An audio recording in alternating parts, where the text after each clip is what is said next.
Okay, so this has been soaking overnight, so now I'm going to take some of this out of here and put it into my blender just to make my paper mask.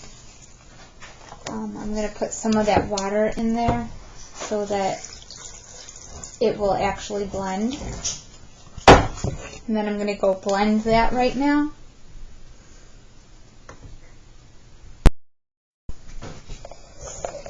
Okay, now I'm going to take some of that out of here, and I've got to squeeze out all the water that is in there.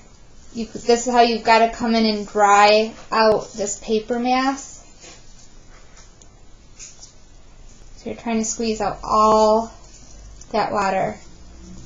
You can also use like a nylon or a sock to kind of help do this. You could put it in some paper towel and kind of squeeze it out.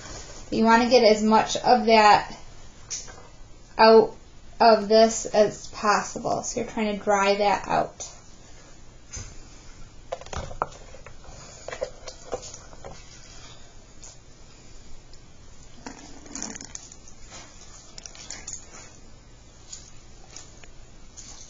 And this is how you make the paper mask.